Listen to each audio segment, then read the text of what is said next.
ಅಕ್ಷರಾ foundation ರವರಿಂದ ರಚಿಸಿದ ಸಮತಲಾಕೃತಿಗಳ ಸುತ್ತಳತೆ ಮತ್ತು ವಿಸ್ತೀರ್ಣ, ಘನಾಕೃತಿ ಮತ್ತು ಜಾಲಾಕೃತಿಗಳ ವಿಡಿಯೋಗೆ ಸ್ವಾಗತ. ಈ ಪರಿಕಲ್ಪನೆಗಳನ್ನು ಬೋಧಿಸಲು ಅಕ್ಷರದ ಗಣಿತ ಕಿಟ್ನಲ್ಲಿನ ಸಮತಲಾಕೃತಿಗಳು, ಜಿಯೋಬೋರ್ಡ್, ಟ್ಯಾನ್ಗ್ರಾಮ್ಸ್, ಘನಾಕೃತಿಗಳು ಮತ್ತು ಜಾಲಾಕೃತಿಗಳನ್ನು ಬಳಸಬಹುದು. ಮಕ್ಕಳಿಗೆ ಸಮತಲಾಕೃತಿಗಳನ್ನು ತೋರಿಸಿ ಇದನ್ನು ಸರಿಯಾಗಿ ಹೆಸರಿಸಲು ತಿಳಿಸುವುದು. ಈ ಆಕೃತಿಗಳಿಗೆ 2 ಆಯಾಮಗಳಿದ್ದು ಅವು ಉದ್ದ ಮತ್ತು ಅಗಲ.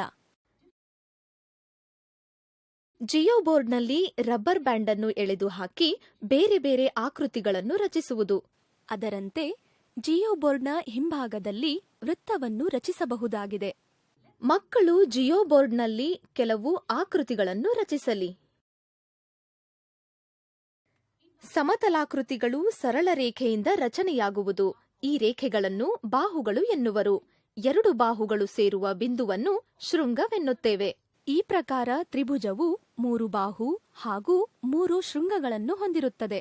ತ್ರಿಭುಜದ 3 ಬಾಹುಗಳ ಉದ್ದ ಸಮವಾಗಿ ಅಥವಾ ಅಸಮವಾಗಿಯೂ ಇರಬಹುದು.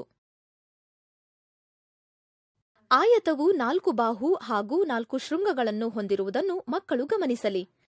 ಆಯತದ 1 ಬಾಹುವಿನ ಉದ್ದ 2 ಸೆಂಟಿಮೀಟರ್ ಮತ್ತು ಪಕ್ಕದ ಬಾಹುವಿನ ಉದ್ದ 4 ಸೆಂಟಿಮೀಟರ್ ಇದ್ದರೆ, ಆಯತದ ಎದುರು ಬದುರಿನ ಬಾಹುಗಳ ಅಳತೆಯು ಒಂದಕ್ಕೊಂದು ಸಮನಾಗಿಯೇ ಇರುತ್ತದೆ ಎಂಬುದು ಮಕ್ಕಳು ಗಮನಿಸಲಿ. ಚೌಕವು ವಿಶೇಷ ಆಯತವಾಗಿದ್ದು ಅದರ 4 ಬಾಹುಗಳು ಸಮವಾಗಿರುತ್ತವೆ. ಒಂದು ಇರುವೆಯು ಆಯತದ ಎ ಬಿಂದುವಿನಿಂದ ನಡೆದು ಬಿ, ಸಿ ಮತ್ತು ಡಿ ಮೂಲಕ ಹಾದು 2 ಸೆಂಟಿಮೀಟರ್ ಮತ್ತು 4 ಸೆಂಟಿಮೀಟರ್ ಉದ್ದದ ಬಾಹುಗಳನ್ನು ಸುತ್ತಿ ಪುನಃ ಎ ಸ್ಥಾನಕ್ಕೆ ಬಂದು ತಲುಪುತ್ತದೆ. ಅಂದರೆ ಒಟ್ಟು 12 ಸೆಂಟಿಮೀಟರ್ ದೂರವನ್ನು ಕ್ರಮಿಸಿದ್ದು ಇದರ ಸುತ್ತಳತೆಯಾಗಿದೆ. ಸುತ್ತಳತೆಯನ್ನು ಮೀಟರ್ ಅಥವಾ ಸೆಂಟಿಮೀಟರ್ನಲ್ಲಿ ಅಳೆಯಲಾಗುತ್ತದೆ. ಇಲ್ಲಿ ಒಂದು ಮೋಜಿನಾಂಶವಿದೆ. ಸುತ್ತಳತೆಯನ್ನು ಕಂಡುಹಿಡಿಯಲು ಉದ್ದ ಹಾಗೂ ಅಗಲದ ಅಳತೆಯನ್ನು ಕೊಡಿ. ಅದನ್ನು 2 ರಿಂದ ಗುಣಿಸುವುದು ಸುಲಭ ವಿಧಾನವಾಗಿದೆ. ಚೌಕದ 4 ಬಾಹುಗಳ ಸಮವಾಗಿರುವುದರಿಂದ ಚೌಕದ ಸುತ್ತಳತೆಯನ್ನು ಪಡೆಯಲು ಬಾಹುವಿನ ಅಳತೆ 4 ರಿಂದ ಗುಣಿಸಬೇಕು. ಮಕ್ಕಳಿಗೆ ಚೌಕಳಿ ಹಾಳೆಯ ಮೇಲೆ ವಿವಿಧ ಅಳತೆಯ ಆಯತ ಮತ್ತು ಚೌಕಗಳನ್ನು ರಚಿಸಿ ಸುತ್ತಳತೆ ಕಂಡುಹಿಡಿಯಲು ತಿಳಿಸಿ. ಒಂದು ಶಾಲಾ ಮೈದಾನದ ಸುತ್ತ ಗೋಡೆಯನ್ನು ಕಟ್ಟಬೇಕಾಗಿದೆ. ಮಕ್ಕಳು ಸುತ್ತಳತೆಯನ್ನು ಕಂಡುಹಿಡಿಯಲಿ.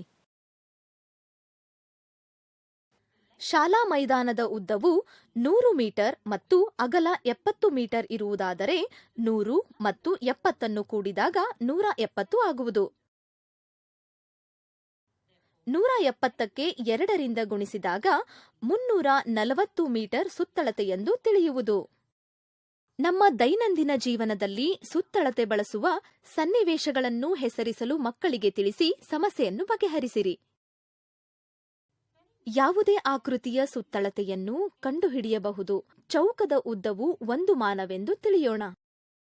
ಉದಾಹರಣೆಗೆ, ಈ ಅನಿಯಮಿತ ಆಕಾರದ ಸುತ್ತಳತೆಯು 14 ಮಾನಗಳು. ಮಕ್ಕಳು ಅನಿಯಮಿತ ಆಕಾರಗಳನ್ನು ಚೌಕಳಿ ಹಾಳೆಯ ಮೇಲೆ ಬಿಡಿಸಿ ಸುತ್ತಳತೆಯನ್ನು ಕಂಡುಹಿಡಿಯಲಿ.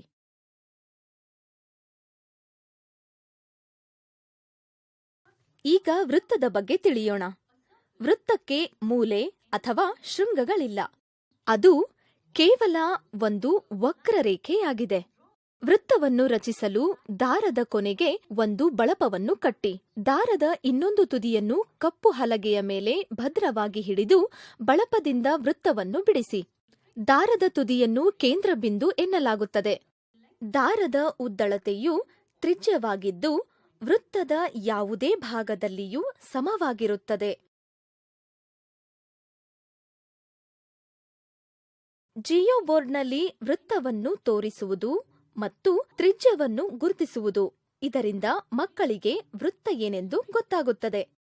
ವೃತ್ತದ ಕೇಂದ್ರ ಬಿಂದುವಿನಿಂದ ಹಾದು ಹೋಗಿ ವೃತ್ತದ ಮೇಲಿನ 2 ಬಿಂದುಗಳನ್ನು ಮುಟ್ಟುವ ಯಾವುದೇ ಸರಳ ರೇಖೆಯು ವ್ಯಾಸವೆಂದು ಅನಿಸಿಕೊಳ್ಳುತ್ತದೆ. ವೃತ್ತದ ಸುತ್ತಳತೆಯನ್ನು ನಾವು ಪರಿಧಿ ಎನ್ನುತ್ತೇವೆ. ಇಲ್ಲೊಂದು ಮೋಜಿನಾಂಶವಿದೆ. ಮಕ್ಕಳಿಗೆ ಒಂದು ಬಳೆಯ ಸುತ್ತ ಒಂದು ದಾರವನ್ನು ಸುತ್ತಲು ತಿಳಿಸುವುದು. ಈಗ ದಾರದ ಉದ್ದ ಅಳತೆ ಮಾಡಿದಾಗ ಬಳೆಯ ಪರಿಧಿಯ ಅಳತೆ ಸಿಗುವುದು. ಮಕ್ಕಳು ಅಭ್ಯಾಸಕ್ಕಾಗಿ ತ್ರಿಜ್ಯದ ಅಳತೆ ಗೊತ್ತಿರುವಂತಹ ವಸ್ತುಗಳ ವ್ಯಾಸವನ್ನು ಕಂಡುಹಿಡಿಯಲಿ, ಅಲ್ಲದೆ ವ್ಯಾಸ ತಿಳಿದಿರುವಾಗ ಅದರ ತ್ರಿಜ್ಯವನ್ನು ಕಂಡುಹಿಡಿಯಲಿ.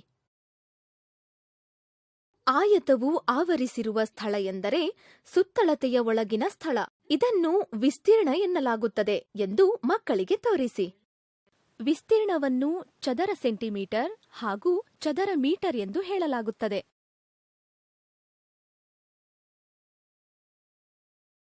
ಈಗ ನಾವು 2 ಸೆಂಟಿಮೀಟರ್ ಮತ್ತು 4 ಸೆಂಟಿಮೀಟರ್ ಅಳತೆಯ ಬಾಹುಗಳಿರುವ ಆಯತವನ್ನು ತೆಗೆದುಕೊಳ್ಳೋಣ. ಈ ಆಕಾರದೊಳಗೆ 1 ಸೆಂಟಿಮೀಟರ್ ಉದ್ದ, 1 ಸೆಂಟಿಮೀಟರ್ ಅಗಲ ಹೊಂದಿದ ಎಷ್ಟು ಚೌಕಗಳಿವೆ? 8 ಚೌಕಗಳಿವೆ. ಇದೇ ಆಯತದ ವಿಸ್ತೀರ್ಣ. ಇದನ್ನು 2 ರಿಂದ 4 ಗುಣಿಸಿದಾಗ 8 ಚದರಮಾನಗಳು ಆಗುತ್ತವೆ. ಈಗ ವಿಸ್ತೀರ್ಣವನ್ನು ಚದರ ಸೆಂಟಿಮೀಟರ್ಗಳಲ್ಲಿ ಮತ್ತು ಚದರ ಮೀಟರ್ಗಳಲ್ಲಿ ಹೇಳಲಾಗುತ್ತದೆ. ವಿಸ್ತೀರ್ಣವನ್ನು ಕಂಡುಹಿಡಿಯುವ ಸೂತ್ರ: ಉದ್ದವನ್ನು ಅಗಲದ ಜೊತೆ ಗುಣಿಸಬೇಕು. ಇಲ್ಲಿ 2 ಸೆಂಟಿಮೀಟರ್ ಬಾಹುಗಳು ಹೊಂದಿರುವ ಚೌಕದ ವಿಸ್ತೀರ್ಣ ಎಷ್ಟು? ಇಲ್ಲಿ 4 ಚೌಕಗಳಿವೆ. ಇದರ ವಿಸ್ತೀರ್ಣ 4 ಚದರಮಾನ ಎಂದು ಹೇಳಬಹುದು. ಮಕ್ಕಳು ಕಂಡುಹಿಡಿಯಲಿ ಉದ್ದ ಮತ್ತು ಅಗಲ ಬೇರೆ ಬೇರೆ ಇರುವ ಅಳತೆಯುಳ್ಳ ಆಯತ ಮತ್ತು ಚೌಕಗಳ ವಿಸ್ತೀರ್ಣ ಎಷ್ಟು ಎಂದು. ಮೊದಲು ಜಿಯೋ ಬೋರ್ಡ್ ಅನ್ನು ಬಳಸಲಿ, ನಂತರ ಹಾಳೆಯ ಮೇಲೆ ಬಿಡಿಸಲಿ. ಉದಾಹರಣೆಗೆ, ಜಿಯೋ ಬೋರ್ಡ್ ಹಾಗೂ ಚೌಕಳಿ ಹಾಳೆಯನ್ನು ಬಳಸಿ ಮಕ್ಕಳು ಅನಿಯಮಿತ ಆಕಾರಗಳ ವಿಸ್ತೀರ್ಣವನ್ನು ಕಂಡುಹಿಡಿಯಬಹುದು. 2 ಆಕಾರಗಳ ಸುತ್ತಳತೆ 14 ಮಾನಗಳು ಇದ್ದರೂ ಇವೆರಡರ ವಿಸ್ತೀರ್ಣ ಬೇರೆ ಬೇರೆಯಾಗಿರಬಹುದು. ಅದರಂತೆ 2 ಆಕಾರಗಳ ವಿಸ್ತೀರ್ಣ 8 ಚದರಮಾನಗಳಿದ್ದು ಅವೆರಡರ ಸುತ್ತಳತೆ 8 ಇರಲೂಬಹುದು ಅಥವಾ ಇಲ್ಲದೆ ಇರಬಹುದು. ಉದಾಹರಣೆಗೆ, 16 ಚದರಮಾನ ವಿಸ್ತೀರ್ಣ ಹೊಂದಿರುವ ಎಷ್ಟು ಬೇರೆ ಬೇರೆ ಆಕಾರಗಳನ್ನು ರಚಿಸಬಹುದು? ಮಕ್ಕಳು ಅವುಗಳ ಸುತ್ತಳತೆಯನ್ನು ಕಂಡುಹಿಡಿಯಲಿ. ಮಕ್ಕಳು ಇನ್ನಷ್ಟು ಉದಾಹರಣೆಗಳನ್ನು ಚೌಕಳಿ ಪುಸ್ತಕದಲ್ಲಿ ಬರೆಯಲಿ. ಮಕ್ಕಳಿಗೆ ಗಣಿತ ಕಿಟ್ನಿಂದ 7 ಭಾಗಗಳನ್ನು ಹೊಂದಿರುವ ಟ್ಯಾನ್ಗ್ರಾಮ್ಸ್ ಅನ್ನು ನೀಡಿರಿ. ಎಲ್ಲಾ 7 ಭಾಗಗಳನ್ನು ಬಳಸಿಕೊಂಡು ಸಾಧ್ಯವಾದಷ್ಟು ಆಕಾರಗಳನ್ನು ಮಾಡುವಂತೆ ಮಕ್ಕಳಿಗೆ ತಿಳಿಸುವುದು. ಅದರದೇ ಭಾಗಗಳನ್ನು ಬಳಸುವುದರಿಂದ ರಚಿಸಲಾದ ಯಾವುದೇ ಹೊಸ ಆಕಾರದ ವಿಸ್ತೀರ್ಣವು ಬದಲಾಗುವುದಿಲ್ಲ. ಪ್ರತಿಯೊಂದು ಆಕಾರದ ಸುತ್ತಳತೆಯನ್ನು ಅಳತೆ ಮಾಡಿ ವಿಸ್ತೀರ್ಣ ಒಂದೇ ಇದ್ದರೂ ಅವುಗಳ ಸುತ್ತಳತೆ ಬೇರೆ ಬೇರೆ ಇರಬಹುದು. ಈಗ ಮಕ್ಕಳಿಗೆ ಘನಾಕೃತಿಗಳು ಅಥವಾ 3 ಆಯಾಮದ ಆಕೃತಿಗಳನ್ನು ಪರಿಚಯಿಸಿ. ಚೌಕಳಿ ಬಿಲ್ಲೆಗಳನ್ನು ಒಂದರ ಮೇಲೊಂದರಂತೆ ಜೋಡಿಸಿದಾಗ ಅದು ಹೇಗೆ ಸಮತಲಾಕೃತಿಯು ಎತ್ತರದೊಂದಿಗೆ ಘನಾಕೃತಿ ಆಗುತ್ತದೆ ಎಂಬುದು. ಗಣಿತ ಕಿಟ್ನಲ್ಲಿನ ಆಯತಘನವನ್ನು ತೋರಿಸಿ 2 ಆಕೃತಿಗಳ ಸಾಮ್ಯತೆಯನ್ನು ಗಮನಿಸಲು ಮಕ್ಕಳಿಗೆ ಹೇಳಿ. ಈ 2 ಆಕೃತಿಗಳು 3 ಆಯಾಮದಾಗಿದ್ದು ಇದನ್ನು ಆಯತಘನ ಎಂದು ಕರೆಯಲಾಗುತ್ತದೆ. ಇದನ್ನು ಮಕ್ಕಳಿಗೆ ತೋರಿಸಿ. ಆಯತಘನದ ವಿರುದ್ಧ ಬಾಹುಗಳು ಸಮಾನ ಆಯತಗಳಾಗಿರುತ್ತವೆ. ಜಾಮೆಟ್ರಿ ಬಾಕ್ಸ್ ಆಯತಘನದ ಒಂದು ಉದಾಹರಣೆಯಾಗಿದೆ. ಮಕ್ಕಳು ಆಯತಘನವನ್ನು ಹೋಲುವ ಮತ್ತಷ್ಟು ಉದಾಹರಣೆಗಳನ್ನು ಹೆಸರಿಸಬಹುದು. ಮಕ್ಕಳಿಗೆ ಗಣಿತ ಕಿಟ್ನಲ್ಲಿರುವ ಘನಾಕೃತಿಗಳನ್ನು ಪರಿಚಯಿಸಿ. ಚೌಕಘನವು 3 ಆಯಾಮದ ಆಕೃತಿಯಾಗಿದ್ದು ಅದರಲ್ಲಿ ಎಲ್ಲಾ ಚೌಕಗಳು ಸಮವಾಗಿವೆ.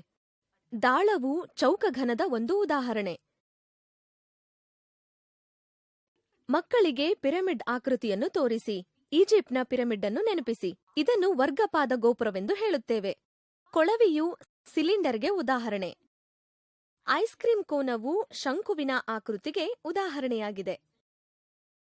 ಮಕ್ಕಳು ಈ ಗಣಿತ ಕಿಟ್ನಲ್ಲಿರುವ 3 ಆಯಾಮದ ಆಕೃತಿಗಳನ್ನು ಗಮನಿಸಿ ಪ್ರತಿಯೊಂದಕ್ಕೆ ಸೂಕ್ತ ಉದಾಹರಣೆಗಳನ್ನು ನೀಡಲಿ. ಮಕ್ಕಳಿಗೆ ಸಿಲಿಂಡರ್ ಅನ್ನು ಜಾರುವ ಸ್ಥಳದಲ್ಲಿ ಇಡುವಂತೆ ತಿಳಿಸಿ. ಅದು ಏನಾಗುವುದು? ಸಿಲಿಂಡರ್ ಉರುಳುವುದು.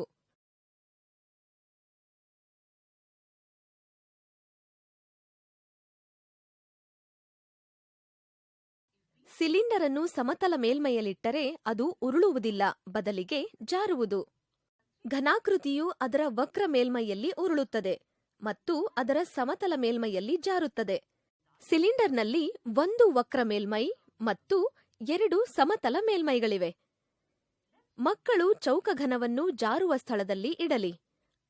ಅದು ಉರುಳುವುದಿಲ್ಲ, ಬದಲಿಗೆ ಜಾರುತ್ತದೆ. ಚೌಕಘನ, ಆಯತಘನ ಮತ್ತು ಪಿರಮಿಡ್ನಲ್ಲಿ ಕೇವಲ ಸಮತಲ ಮೇಲ್ಮೈ ಇರುತ್ತದೆ ಮತ್ತು ಯಾವುದೇ ವಕ್ರ ಮೇಲ್ಮೈ ಇರುವುದಿಲ್ಲ. ಈಗ ಮಕ್ಕಳು ಶಂಕುವಿನ ಆಕೃತಿಯೊಂದಿಗೆ ಪ್ರಯತ್ನಿಸಲಿ. ಶಂಕುವಿನ ಆಕೃತಿಗೆ ಒಂದು ವಕ್ರ ಮೇಲ್ಮೈ ಮತ್ತು ಒಂದು ಸಮ ಮೇಲ್ಮೈ ಇದೆ. ಶಂಕುವಿನ ಸಮತಲ ಮೇಲ್ಮೈಯನ್ನು ಘನಾಕೃತಿಯ ಮುಖವೆಂದು ಕರೆಯಲಾಗುತ್ತದೆ. ಎರಡು ಮುಖಗಳು ಸೇರಿದಾಗ ಅದನ್ನು ಅಂಚು ಎನ್ನಲಾಗುತ್ತದೆ. ಚೌಕಘನದಲ್ಲಿ 6 ಮುಖಗಳು,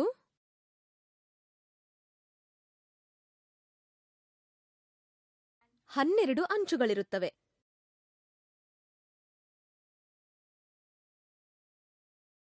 ಆಯತಘನದಲ್ಲಿ 6 ಮುಖಗಳು, 12 ಅಂಚುಗಳಿರುತ್ತವೆ.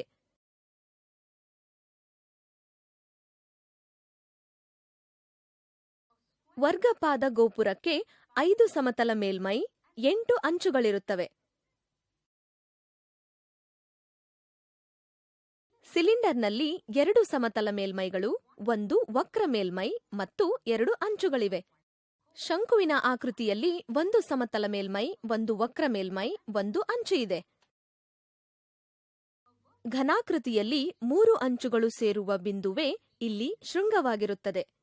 ಚೌಕಘನ ಮತ್ತು ಆಯತಘನದಲ್ಲಿ 8 ಶೃಂಗಗಳಿರುತ್ತವೆ. ಪಿರಮಿಡ್ನಲ್ಲಿ 5 ಶೃಂಗಗಳಿರುತ್ತವೆ. ಸಿಲಿಂಡರ್ನಲ್ಲಿ 3 ಅಂಚುಗಳು ಸೇರುವ ಬಿಂದು ಇಲ್ಲದೇ ಇರುವುದರಿಂದ ಅಲ್ಲಿ ಯಾವುದೇ ಶೃಂಗ ಇರುವುದಿಲ್ಲ. ಅಂತೆಯೇ ಶಂಕುವಿನ ಆಕೃತಿಯಲ್ಲಿಯೂ ಶೃಂಗವಿರುವುದಿಲ್ಲ. ಆದರೆ ಚೂಪಾದ ಕೊನೆಯನ್ನು ಕೆಲವರು ಶೃಂಗವೆಂದು ಕರೆಯುತ್ತಾರೆ. ಯಾವುದೇ ಸಮತಲ ಮೇಲ್ಮೈ, ಅಂಚು ಮತ್ತು ಶೃಂಗಗಳಿರದ ಆಕೃತಿ ಗೊತ್ತಿದೆಯೇ ಎಂದು ಮಕ್ಕಳಿಗೆ ಕೇಳಿ. ಇದನ್ನು ಗೋಳ ಎಂದು ಕರೆಯಲಾಗುತ್ತದೆ ಎಂದು ಮಕ್ಕಳಿಗೆ ತಿಳಿಸಿ. ಪ್ರತಿಯೊಂದು ಘನಾಕೃತಿಯನ್ನು ತೆರೆದಾಗ ಸಮತಲಾಕೃತಿಯನ್ನು ಕಾಣಬಹುದು. ಇವುಗಳನ್ನು ಜಾಲ ಎಂದು ಕರೆಯುತ್ತೇವೆ. ಉದಾಹರಣೆಗೆ, ನಾವು ಚೌಕಘನದಂತಹ ಘನಾಕೃತಿಯನ್ನು ತೆಗೆದುಕೊಂಡು ಅದನ್ನು ತೆರೆದರೆ ನಮಗೆ 6 ಕಡೆ ಚೌಕಗಳಿರುವ ಸಮತಲಾಕೃತಿಯನ್ನು ನೀಡುತ್ತದೆ. ಗಣಿತ ಕಿಟ್ನಲ್ಲಿ ನಿಮಗೆ ಚೌಕಘನ, ಆಯತಘನ, ಶಂಕುವಿನಾಕೃತಿ, ಸಿಲಿಂಡರ್ ಮತ್ತು ವರ್ಗಪಾದ ಗೋಪುರಗಳಿಗೆ ಜಾಲಗಳನ್ನು ನೀಡಲಾಗಿದೆ. ಹಾಳೆಯ ಮೇಲೆ ಗುರುತಿಸಿರುವ ರೇಖೆಗಳಿಗೆ ಅನುಗುಣವಾಗಿ ಮಡಿಚಿರಿ. ಅದನ್ನು ಸೂಕ್ತ ಘನಾಕೃತಿಯ ಒಳಗೆ ತೂರಿಸಿ ಒಳಗಡೆ ಸರಿಯಾಗಿ ಸೇರುವುದನ್ನು ಗಮನಿಸಿ. ಮಕ್ಕಳಿಗೆ ಇದರ ನಡುವಿನ ಸಂಬಂಧವು ಅರ್ಥವಾಗಿದೆಯೇ? ಅದು ಸಮತಲಾಕೃತಿಗಳು, ಘನಾಕೃತಿಗಳು ಮತ್ತು ಜಾಲಗಳು. ಮಕ್ಕಳು ಗುಂಪು ಕಲಿಕೆಯಲ್ಲಿ ತಮ್ಮನ್ನು ತೊಡಗಿಸಿಕೊಂಡು ವಿಸ್ತೀರ್ಣ, ಸುತ್ತಳತೆ ಮತ್ತು ಆಕಾರಗಳಿಗೆ ಸಂಬಂಧಿತ ಸಮಸ್ಯೆಗಳನ್ನು ಆತ್ಮವಿಶ್ವಾಸದಿಂದ ಮಾಡಲು ಶಕ್ತರಾಗುತ್ತಾರೆ.